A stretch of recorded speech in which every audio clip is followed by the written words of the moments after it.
Hello, everyone. Thank you so much for joining me today. My name is Alexis Patnode, and I'm an advisor service trainer here at RPAG. And today we are going to be covering RPAG Portal Basics. So let's go ahead and take a look at our agenda. In today's webinar, we're going to be covering portal navigation, marketing materials, and available resources within our resource center, some of our quick links, client servicing tools that we have available, report generation, and then we'll end with a live Q&A. Perfect. When you log into RPAG, you should see a landing page as so, with the spotlight section on the left-hand side, 6 different widgets on the right-hand side, and your My Calendar at the very bottom. On the left-hand side, our spotlight section is an area that I always like to point out just because it's one of our main forms of communications with our members. This is where we present any exciting news, up-and-coming events such as our national conference, as well as any important dates such as score release dates. Those do come out 11 business days after quarter end. On the right, our 6 widgets here are designed to give you a snapshot of what's going on behind the scenes in your book of business. You'll notice each of these widgets does pull in information from separate areas of the RPAG portal, some of them including different links, such as up-and-coming meetings, calls to make and tasks to do, etc. Your client servicing widget does pull from the client servicing tab within the menu, which we will cover a little bit later on. Revenue pulling from your advisor compensation card within your plans. Fee benchmarking and RFPs pulling in from the provider analysis, and PAL showing you what plans are associated with PAL, what plans need to be accepted, and also what plans have already been accepted. At the very bottom here, we have our My Calendar. You'll notice My Calendar is actually associated with many different reporting tools within the RPAG portal. If you create a service plan, you will see each of those services pull into your My Calendar. You'll also see things such as fiduciary investment reviews, to-dos, and other services. We've preloaded this calendar with RPAG events, so please make sure you're taking a look at that My Calendar to see anything RPAG up and coming. If we scroll back up to the very top of our screen here, we do have this navy blue bar called our Quick Links taskbar. On the left-hand side, we have the menu button, which is actually the access point for a variety of different tools and offerings within the RPAG portal. On the right, we have our quick links. So you may have noticed that these quick links were also available within the menu section. However, this is just an easy, accessible way to access these different tools and resources. So we'll go ahead and first get started with our Resource Center. The Resource Center is a library of comprehensive, easy-to-use documents, including marketing materials, educational materials, and industry-related documents. A few categories that I always like to point out within our Resource Center is Content Marketing Plan to start. We do offer flyers and one-pagers. Many of these flyers and one-pagers are on specialized topics and are also Word documents. You're able to download any of these documents by simply clicking on the tile to download it directly to your computer. Next, we will go ahead and take a look at our fiduciary compliance and plan design section. Within this section here, we house our investment policy statements. You will notice that each of these statements is organized based on plan type. And we also have a folder of FINRA letters, as many of our documents are FINRA approved. Within the fiduciary compliance and plan design section, we also have our fiduciary fitness program, which is our fiduciary education offering. You'll notice that we have both education modules and documentation modules here. We also offer a fiduciary diagnostic. The fiduciary diagnostic lays out each of the different modules available within our fiduciary education and also lets you know what education modules are associated to which documentation modules. Scrolling down just a little bit further, the next section we'll go ahead and take a look at is newsletters and memos. We do offer 3 different types of newsletters and memos, including our retirement times, monthly participant memos, and fiduciary hot topics. The retirement times and fiduciary hot topics are both plan sponsor facing, whereas our monthly participant memos are participant facing. The retirement times and monthly participant memos do come out on a monthly basis, whereas our fiduciary hot topics come out on a quarterly basis.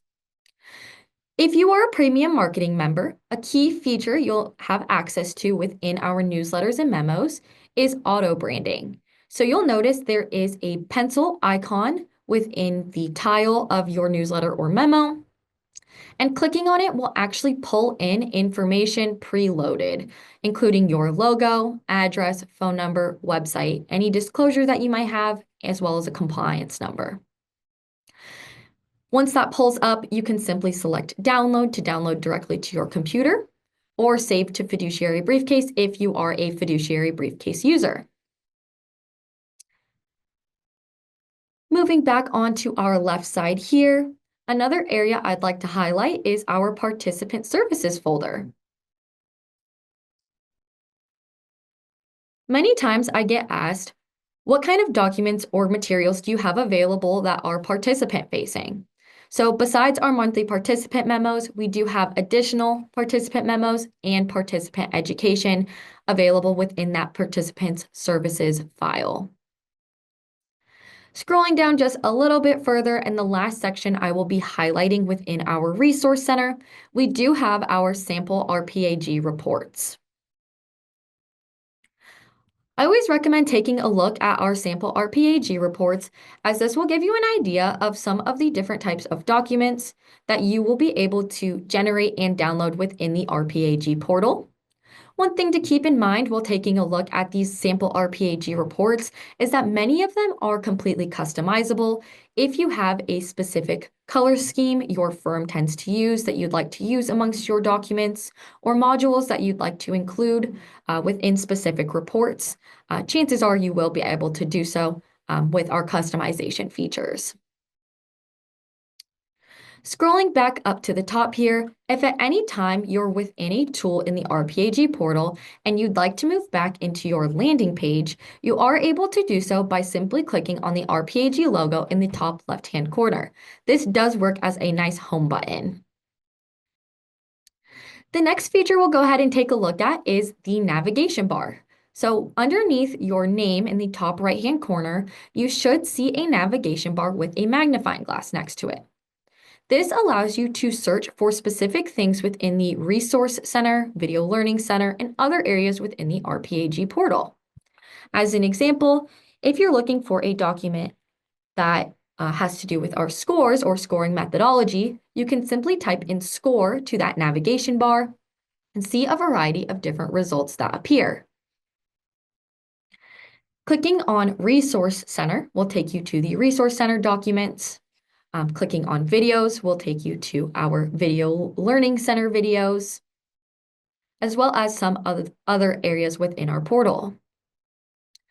Speaking of Video Learning Center, you're able to access the Video Learning Center directly from the navigation bar or going to Menu in the left-hand side and selecting Video Learning Center underneath Resources.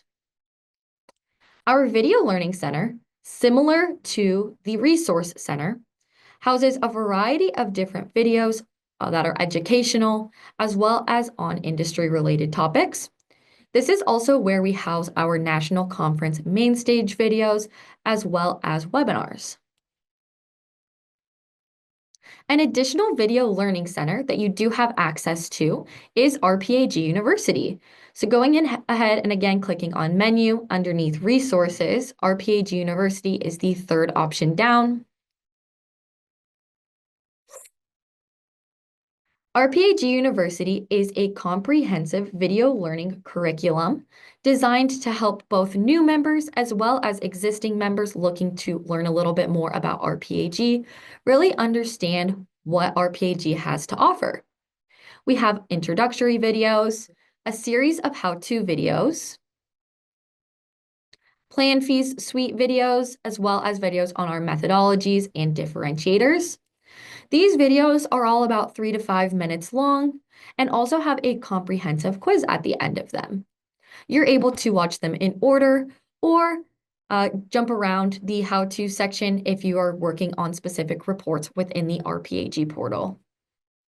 To enroll for RPAG University, you will actually select the Enroll Now button, and using the same email address you used to log into RPAG, sign up with a password. It is completely complimentary with your RPAG subscription, which will then allow you to access the course curriculum. Moving us back into the RPAG portal here, we are going to look at our next quick link, which is Advisor IQ.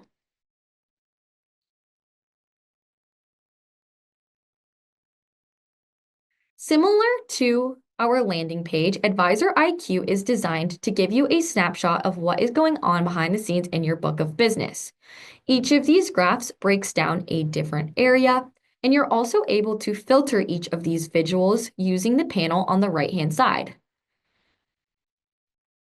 If you click on a specific visual, you will also see additional filters appear. If you'd like to pop out a specific visual, you are also able to do so by selecting Focus Mode. If you would like to export any of these different graphs, you're also able to do that using the 3 dots in the right-hand corner of that specific visual, selecting Export Data, and then exporting it directly to your computer. One additional report I always like to point out within Advisor IQ is our historical data reports. So within Assets Under Advisement in the left-hand side here, you can go ahead and click on View Historical Data, and it will give you a breakdown of whatever year and month you've selected. Again, this is our demo account, so it does look a little bit off, but it will show you across your book of business. If you'd like to export this data, it does work the same way as the other visuals by clicking the 3 dots in the right-hand side of the graph, selecting more options, and exporting to Excel. Advisor IQ is directly associated to another reporting tool within the RPAG portal called Advisor Reports. Advisor Reports is able to be accessed directly through Advisor IQ by clicking on the Switch to Advisor Reports button, or by going to Menu, and then Advisor Reports underneath Practice Management. Advisor Reports allows you to generate reports across your entire book of business based on a variety of different categories. A few Advisor Reports that I always like to point out include underneath Assets Under Advisement, Subreport by Plan, which clicking the drop-down menu will give you a variety of different subreports. You can filter based on your list type. So if you'd like to include only clients, only prospects, both, only active clients, etc. Selecting Apply will then give you a list of your company names, clients, and other information.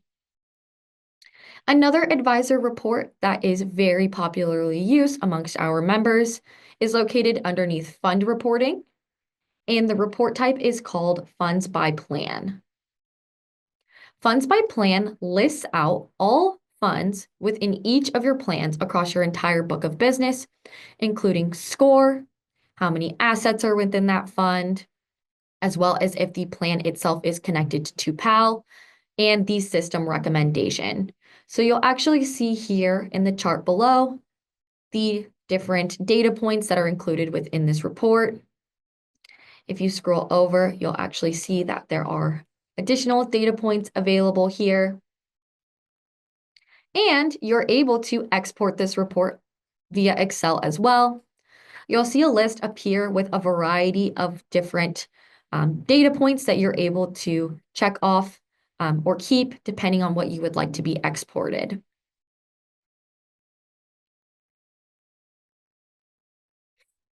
The next widget that we'll go ahead and take a look at in our quick links is going to be the fund lookup tool. Fund lookup is a simple and efficient way to do fund research on individual funds or a specific group of funds within the RPAG portal. You can always click on the question mark icon in the right-hand side to get additional help understanding the fund lookup tool.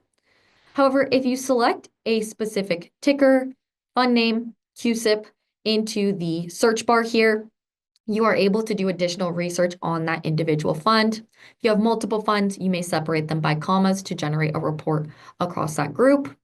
Or you can do fund research by selecting the filter icon, checking off a specific investment source and product, putting in a specific asset class, expense ratio, info ratio, or any of the other data points here, selecting search to then see your search results. One thing to note, any fund that appears with an asterisk next to it is letting you know that it is showing the strategy equivalent score. If you'd like to do additional research on the funds that appear, you will simply click off the checkbox next to the fund name. You will then see a Select Reports button appear. Clicking on that button will then pull up the different reports you are able to run for those funds. Checking the boxes off and then selecting download will allow them to download directly to your computer. The next item we'll go ahead and take a look at here is going to be the Client/Prospect tab, which is the fourth quick link over in our quick links taskbar. You'll actually see in the Client/Prospect tab a list of your top 10 most recently visited clients. You're also able to search for specific clients using the search bar, as well as click View All to see an entire list of clients in your book of business or who you have access to. So going back to our Client/Prospect tab, this is also an easy way to add in a client or prospect. It does work very similarly with the Prospect tab, simply clicking on the plus sign, then our client clicking on the plus sign to get them added.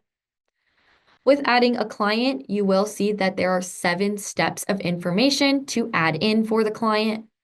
Now, while we do recommend adding in as much information as you have available, you really only need to complete step 1 in order to get the base of the client built out.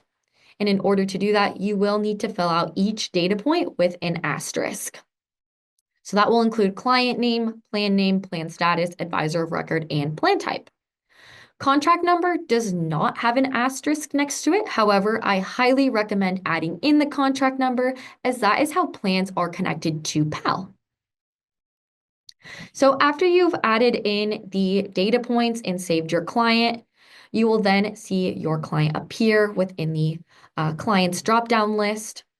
We'll go ahead and pop into our RPAG Portal Basics client that I have built out and take a look at our client's page here. So as you can see, this is the name that we gave our client. Underneath, you will see all client details. You are able to edit and add to this client details section simply by clicking on the pencil icon. You're also able to add a logo within this section. I highly recommend getting a client logo added into their details page because that does add some customization to reports that are generated. It will pull the logo into the report pages. Scrolling down just a little bit further, you will also see our quick tools here, meeting minutes, meeting agenda, provider notices, and client advocacy reports. Meeting minutes is a post-meeting report, meaning it should be associated with a report that is generated in the RPAG portal after a meeting has been completed. Meeting agenda is a pre-meeting report. So this is where you would be able to create a meeting agenda. We do have templated out agendas available for different report types that you're able to generate within the RPAG portal. Provider notices helps out with creating a template to send to a provider to let them know of any fund changes that you would like to make. And then client advocacy report is a report that is typically presented at the very beginning of the year or the very end of the year to let your client know what you were able to accomplish for them over the year. This is also templated out and designed for you to easily update and then, of course, present to your client. A couple additional features you may see at the top of your client page include a notes section. If you are a fiduciary briefcase user, you will also see the fiduciary briefcase drop-down button here. And then for our financial wellness users, the employee services button. Scrolling down a little bit further, you will see your plan cards, including the plan name, plan type, record keeper, contract number, a snapshot of the assets that are up to date within the plan, as well as an as of date. The orange link in the corner of our ABC plan here is an indicator that there is a PAL feed available and ready to be accepted. If you see a navy blue link in the corner of your plan, that is letting you know that your plan has had a PAL link that has been accepted. The assets are up to date, as well as the as of date. So funds and assets completely up to date there. You'll also see 4 quick links within your plan card. Starting with fund lineup, this will take you directly to your plan's fund lineup within the plan page. Scorecard will instantly download a scorecard report for your plan. Investment review is going to take you to the quarterly report investment review builder. Fee benchmarking is going to take you to our provider analysis, RFP, and fee benchmarking report. And then view plan in the top right corner here will actually take you to our plan page where you're also able to access some of those reports. So scrolling down just a bit here, we do have our plan level data. Again, this is also able to be edited using the pencil icon here on the left-hand side. This is also where you will be able to change providers if your plan has a record keeper change or if there is a TPA that's added or needs to be added. That will all be able to be done within this providers section. If you have a contact at a provider record keeper that you use often, you are also able to add their information to this contact section just for storing purposes.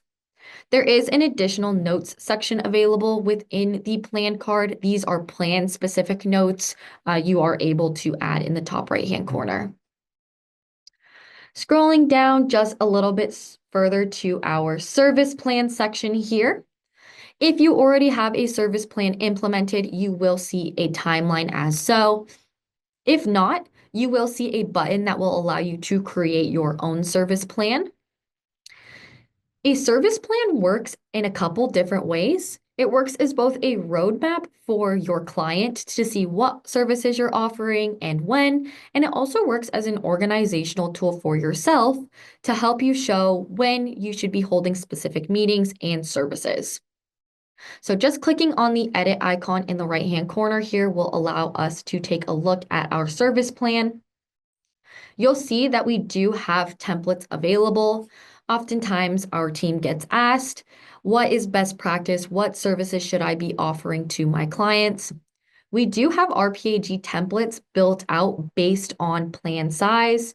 So as you'll see here, we do have different templates available, including an enhanced service template, enhanced service plan template, which does include most services.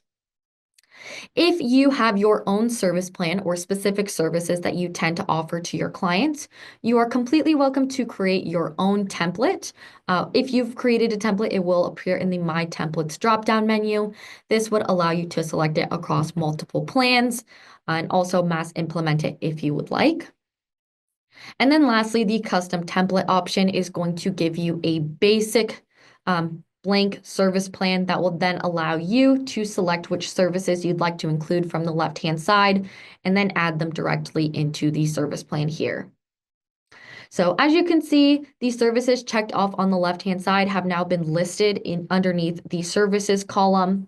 Frequency is able to be adjusted as you wish, as well as proposed date. So planning when you may be offering these specific services, and then scheduled date should be updated once that meeting has been scheduled, or if it's, for example, a newsletter and memo, you wouldn't have a meeting scheduled for that. So just those meetings need to be put in the scheduled column here. If you'd like to edit any of the services, you are able to do so simply by clicking on the pencil icon underneath the service name. Scrolling down to the bottom will then show you what the service includes. You are able to rename services. For example, our fiduciary investment review. Sometimes different firms may call it an annual review or a quarterly review. You are able to adjust that in this section here, as well as give these services specific colors, both service color and font color, to match your firm's color scheme. You're also able to create to-dos directly from the service plan section, which we will take a look at in just a moment, as well as adjust the frequency, proposed month, and actual meeting date. You do have 3 notes sections within each of the services. That's going to be description, internal comments, and scheduling notes. The description will appear on client deliverables. So your client, if you choose to include the description, will see this specific text box, whereas internal comments and scheduling notes will be strictly internal. If there are any services that you offer to your clients that you did not see in the drop-down list on the left-hand side, you are able to add in the service simply by clicking on the plus sign, putting in the service name, selecting which category it would fall underneath, and then saving it. If you've created a service plan layout that you enjoy, and again, you can drag and drop different services to rearrange them if you wish, you are able to select Save as Template, and again, see this service plan template appear within your My Templates dropdown. So a couple areas that I've mentioned while taking a look at service plans are to-dos and client servicing, which are 2 features available within our menu section. So if we go back to menu and we select first client servicing underneath practice management, we will be able to see a list of all clients we've implemented service plans for on the left-hand side, as well as the services that are up and coming. And we're able to adjust how frequent we want to see the services for. So if we are wanting to see services that are happening in the next week, we could narrow that down, or even in the next year. You'll notice that some services do have links associated within the report and meeting minutes section. This does typically happen for our investment reviews. If you do click on the not started report link, or if you've completed a fiduciary investment review and associated it to a service plan, the link in that report section, it will actually take you directly to the fiduciary investment review report builder, and same thing for the meeting minutes link. The next section we'll go ahead and take a look at here is the to-dos.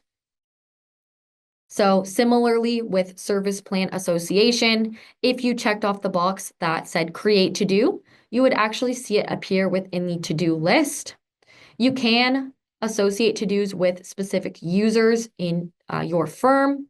You can also add in to-dos using the plus sign icons within each of these boxes, depending on when the to-do should be done. You'll notice that you're able to give it a type, as well as a description, who you would like to assign it to within your firm, and then additional notes as well. These to-dos are also able to be exported using the Excel button in the bottom right-hand corner, and are also able to be marked as complete by checking off the to-do in the list below. Moving back into our client or prospect, and going back into our plan here, we'll scroll to the very bottom, and the next section we will see are the 5 teal cards. So investments, fees, demographics, plan design, and advisor compensation. So investments, again, is going to show your funds and asset balances. If your plan is connected to PAL, you'll see that info feed in. If you need to manually update funds, you are also able to do so by either selecting the edit button if you already have funds within your lineup. Here you can edit assets or delete funds by clicking the checkboxes and trash can icon. At the very bottom, you are also able to change the assets as of date and save. If you need to update a lineup from scratch or add in any funds, you can simply use the Add Funds button, paste in those tickers or fund names into the search bar, click the search button, and check off the box next to the fund names to get them added to the plan, and then use the Edit button to update those assets. We do also have an upload Excel option, which would then allow you to download a template, fill in tickers on the left-hand side and assets on the right-hand side, drag and drop the document back into the fund lineup upload section here, and upload the file to fill in your fund lineup. The next tab over is the Fees tab. You'll notice within Fees, there is a Fees and there is an Expanded Fees. This is a very commonly asked question. Do I need to fill out both? The answer is actually Expanded Fees. You will need to fill out Expanded Fees as that information does reflect into your fees card. It will summarize it here for you, but filling out just fees does not reflect into your Expanded Fees card. So something to keep in mind while you're creating reports. The next tabs over are demographics and plan design. Both of these options do have reports that you're able to associate, specifically in our plan design section here in our bottom reports section. Info from demographics and plan design does flow through each of these plan design reports, as well as specific modules in other reports. The last card over is our advisor compensation. Here you're able to put in advisor compensation simply by clicking on the tile and clicking on the plus sign here. You're able to put in compensation type, frequency, and split percentage if you do share this plan with another advisor. You will notice that estimated annual revenue does get calculated from your advisor compensation card, and that actually does flow into one of the widgets on our landing page.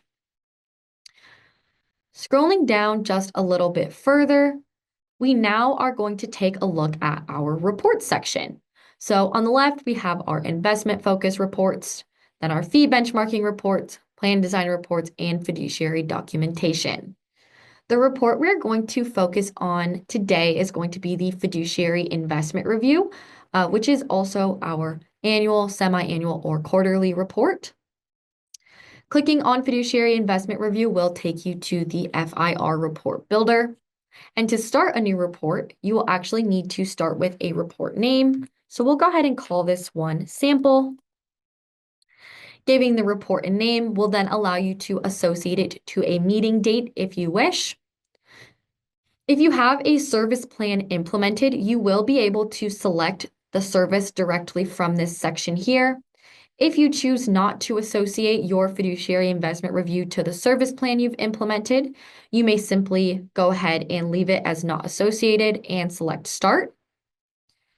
This is going to give you a Confirm Your Action box. First, letting you know that it's not associating the report to a meeting or service plan. And then secondly, letting you know that it's locking in score data as of today's date. So we'll go ahead and click Confirm here, which will then pop up our 3-step process. Step 1, I always like to say, is the most important step just because it is the only step you are not able to go back on. So step 1 is to review our plan and make sure everything looks correct in our lineup. So we'll go ahead and click Review here, which will then pull up a list of all funds, assets, and scores of our plan. You can scroll through and make sure everything looks correct. A couple other features you do have available within this specific step is first to click on the little toggle chart, which will give you a breakdown of your lineup, including scores and The next feature you have access to is expense and revenue. Clicking on the dropdown next to expense and revenue will actually show you a couple different features. First, score history, which is always something great to take a glance at. As sometimes you may see funds that are scoring passing, but have a flag next to them. For example, our fund here that is scoring an 8 with a flag next to it, looking at the score history will give us an idea of why it has a flag. In this case, it looks like last quarter it did score on the watch list. But score history, again, just allowing you to see how your funds have done previously. You may also look at returns analysis, which will appear for each of your funds, showing your annualized returns. If everything looks correct in your fund lineup, meaning all of your funds are there, asset balances look great, then you are good to go ahead and confirm and move on to the next step. If you do need to make any changes, you are able to do so within this section using the edit icon or any other icons available on the left-hand side of the funds. But please note, if you make edits to the funds within this step, it will reflect back onto your investments card within the plan page. Here, we'll go ahead and click confirm in step 1, and then confirm a second time, which will then move us on to step 2, which is considerations. With considerations, this is where we will show any funds that are on the watch list, any funds we plan to eliminate and map to new funds, or any funds we are planning on leaving the same within our lineup. The first step of step 2 is actually to choose a mapping strategy. What the mapping strategy does is tell the system what kind of strategy it should use to recommend funds. Meaning, if you have any funds up for elimination or any funds that should be exchanged, it will pull from these specific options to give you those recommended funds. Hovering over these question mark icons will actually give you an idea of what each mapping strategy is. So starting with our RPAG CIT focus list map all funds, it will take into consideration the RPAG CIT focus list and map all funds in our lineup to available RPAG CIT focus list funds. Similarly, the RPAG CIT focus list map only funds up for elimination will only take into consideration the funds that are up for elimination in our lineup and map those funds only. The next option is My Fund menu. My Fund menu allows you to either create your own My Fund menu or take a fund menu that you've already created and use that as the mapping strategy, meaning the system will only recommend funds pulled directly off that list that you have created. And then lastly, provider product. And what provider product will go ahead and do is take into consideration your plan's current investment source and product, and only recommend funds that are pulled directly from that investment source and product list. We'll go ahead and go with that option for our example here and click next, which will then allow the system to load in all of our funds on the left-hand side, any funds up for elimination, map them directly to, again, funds available within our specific investment source and product. You'll actually see that you are able to override any of these system recommendations. As an example here, if you click on the drop-down menu in the center, you do have 3 eliminate options, 1 watch list option, and a no actions option. So eliminate and map is letting your client know or showing in your deliverable that you are mapping fund to fund, meaning you are taking the full assets from the fund on the left and mapping them directly to the fund on the right-hand side. Now, if you wanted to show multiple options, maybe you were still only using one fund for the final, but you wanted to show 2 options available for mapping, you could potentially add in both funds there and use the eliminate and map option. However, if you are wanting to show one fund on the left mapped to 2 funds on the right, and you plan on using both funds on the right, eliminate and split would be the better option, showing you are taking the assets from the fund on the left and splitting them amongst the 2 funds on the right-hand side. The next option is eliminate and default to QDIA. It is exactly how it sounds. Eliminate the fund on the left-hand side and default it to a QDIA option. The next option is watch list, which is just indicating that the fund is going to be kept on the watch list and you're going to keep an eye on that specific fund. As an example here, our fund is scoring a 5, which is technically a watch list score. However, with our methodology, it is up for elimination. You are able to override that if you wish, or simply select no action. If you've done additional due diligence and decided the fund in the current lineup is a good fit for the lineup still, you can go ahead and select no action, which would then remove the consideration on the right-hand side and show that that fund will no longer be being removed from the lineup. If you'd like to override any of the system recommendations, you are able to do so by simply clicking the remove button to first remove the recommended fund, and then clicking the plus sign next to the fund that you're looking to eliminate. This will pull up an add funds section. It actually works very similarly to the fund lookup tool, meaning if you already know what fund you would like to use as the replacement fund, you may put in the ticker, CUSIP, or fund name directly into the search fund box. Or if you would like to do research on a suitable replacement fund option, you can simply click on the filter icon, which would then allow you to either stick with the same investment source and product, change asset classes. As you will notice, it will default to the asset class of the fund that is being removed, allow you to change expense ratio, info ratio, etc. And then, of course, selecting search will give you a list of all funds that fall within the data fields that you have selected.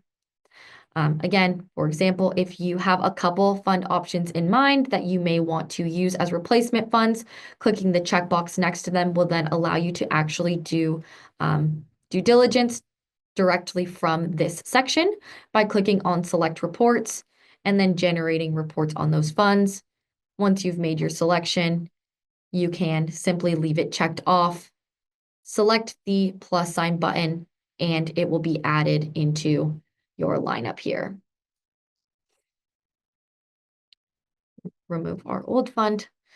And then once you've made any system recommendations or you've decided to keep the recommendations the system offered, you may scroll to the very bottom where you will also see one last item, which is add to lineup. If there is a fund or multiple funds that you plan on adding to your lineup and you are not planning on removing any funds, you may simply add that fund directly across from the add to lineup button here, following that same process, and it will be shown as an added fund. The last step before we move on to step 3 is going to be the I accept responsibility to verify fund availability and pricing checkbox. This checkbox is just an indicator that you will confirm with the record keeper or current provider that the pricing of the fund is correct for the plan and is also available to the plan. You'll go ahead and click Save Considerations, which will then move us into step 3, our report builder step. If we scroll down just a little bit here, you will be able to select a template, again, from RPAG templates, My Templates, or Custom Templates. RPAG templates available include the short version and standard version. My Templates will be any templates that you've previously saved to your My Templates section for fiduciary investment reviews. And then Custom Template will actually give you a blank report layout that you will be able to adjust. Typically, if you are unsure what kind of layout to start out with, I do recommend starting with an RPAG template, as that will give you a very nice report layout. And then from here, you can, of course, customize it to your liking. You may use the drop-down menus underneath features to see the different modules that are available to your report and add them in by simply clicking on the plus sign, which will then add it to the bottom of your report layout. You can also remove items from your report layout simply by clicking on the X next to the item and then selecting confirm in the confirm your action box. Any items in red on the left-hand side are indicating that action needs to be taken in order to save your report and generate it. So for example, our calendar year performance here, clicking on that module we will need to save it in order for it to go green and essentially allow us to download our report. If we like the report layout that we've created here on the left-hand side, again, saving it as a template will then allow it to pop up in the My Templates drop-down menu. You are able to name it as you wish. If you do not choose to save it as a template, you are able to select Done, which will then allow you to generate your report. You will get a second opportunity to associate the report with a service plan or give the meeting a start date if you choose not to include it with a service plan. You do have a couple additional report options. Again, that publish to fiduciary briefcase option if you are a fiduciary briefcase user. And then some additional options such as page numbers, footer line, and footer text. The footer text does automatically default to the name of the report, but it is an editable text box. From here, you can go ahead and select Generate. It will ask for a category, which you are able to select if you'd like to save to your My Documents. If not, you're able to select Save and Close, which will then generate the report directly to your computer. These reports typically do take a couple minutes to generate, so please be patient. While we wait for that report to generate, let's go ahead and take a look at some additional ways that you're able to contact our support. So at the bottom of all RPAG pages, we do have a Contact Us button. Clicking on it will pull up a data field, allowing you to fill out your information and your message or question. You'll also see that we have a couple phone numbers available in the bottom right-hand corner, including a local number and a toll-free number. You're also able to email our support team at support@rpag.com. And lastly, our last quick links widget and also a way to contact us is Ask RPAG. Ask RPAG actually works as a dual tool. Not only is it a way for you to ask us questions, it is also an FAQ, meaning you are able to search for specific keywords or questions, or select from our trending topics, or submit a question yourself. Be sure you have your pop-up blockers on when downloading reports. It looks like ours may have updated for a fiduciary investment review. Thank you all so much again for joining me today. It was a pleasure to be able to speak on the RPAG portal, and I hope that you all have a great day.